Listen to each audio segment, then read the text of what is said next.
Hello mga katubs, sa tanang mga Bisaya sa dakbayan sa Sugbo, dugay na jud ko na wala kasuway sa atuhang Dayo series. At dahil boring ang week ko, naisipan kong dumayo going Cebu City. Dahil balita ko maraming mga magagaling na players doon. Kaya naman, literal na lumipad ang aming team going Cebu City. From Clark International Airport, Pampanga, tumawid tayo going Mactan Cebu International Airport. Dahil mabilis lang to katubs, pagbaba ng airport, naghabal agad ako. Naghabal-habal agad ako. Gumora na agad tayo sa Prospect Badminton Court. From morning, opak, biglang gumabi. Ang target badminton court, ang Elroy Badminton Cafe, pero parang hindi ko nakita ang cafe.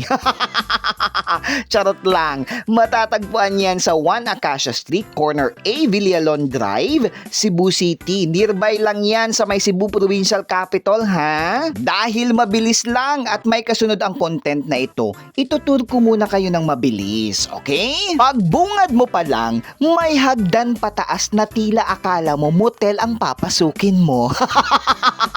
Charot lang. Cute-cutean talaga ang peg nila dito sa mga entrada ng mga badminton court. Sa puwerta pa lang ng badminton court, counter agad ang makikita mo dyan. At nandyan si Ate Ellen. Ellen Nadarna.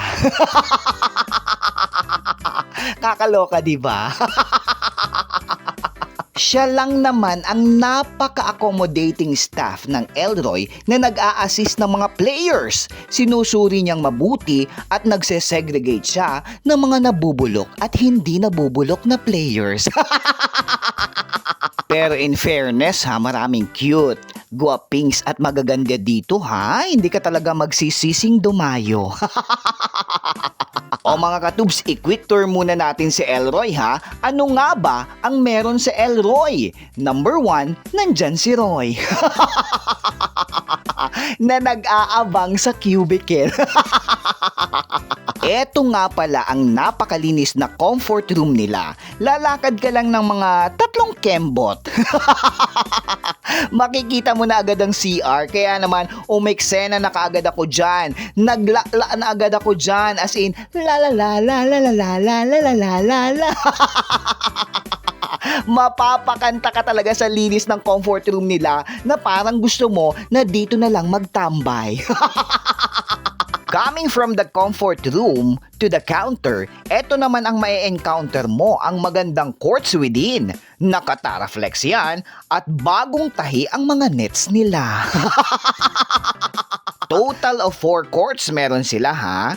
At ang ambient, very very sporty. Meron silang mga pamural kineso dyan. Andyan si Lee Chung Wei, Lindan Si, Dalming Si, at Sanchay. Pero syempre, hindi kumpleto ang Dayo series natin kung hindi tayo makakakilala ng mga magagaling na players. In fact, nakilala ko ang Dragon Smashers. It's a mix of different players. May mga uncle, may mga auntie, millennials, millennia, at Gen Z. Charot lang. Pero alam nyo, iba't ibang nakakatuwang eksena din talaga ang makikita mo playing with the dragons. Meron kunyaring jowang kausap sa phone. Ka-chat. Pero chat GPT lang naman talaga ang kausap niya. Yung demure pero Dax. Pero alam mo, what important thing about them is very accommodating players na hindi ka magsasawang bumalik-balik at eventually make them friends, right? Alam nyo, ang pinaka nagustuhan ko sa team na to, bukod sa mga magagaling na mga players, lahat sila friendly. Kaya kung ako sa inyo, kung dadayo kayo ng Cebu, taga saan man kayo, highly recommended ang Dragon Smashers team na to. Hello guys, my name is JR. I am the coach in Dragon Smashers team. We would like to invite you guys here at Cebu City, capital Cebu City area, only nearby at Elroy. This is the court of Elroy, as you see. Napakaganda. So, meron kaming queuing po Monday to Wednesday, 7 p.m. At the same time, Saturday at Sunday din, 7 p.m. din po. So, sa lahat ng mga taga Cebu City at saka mga galing pa ng Manila gusto ng queuing dito sa Cebu City, pwede nyo po kaming i-contact sa Dragon Smashers. Paglalagay po ako dito ng contact number. Yun na po. Thank you. Bye-bye. Open din sila for beginners, intermediate, and advanced players, kaya wag mahihiyang magtanong.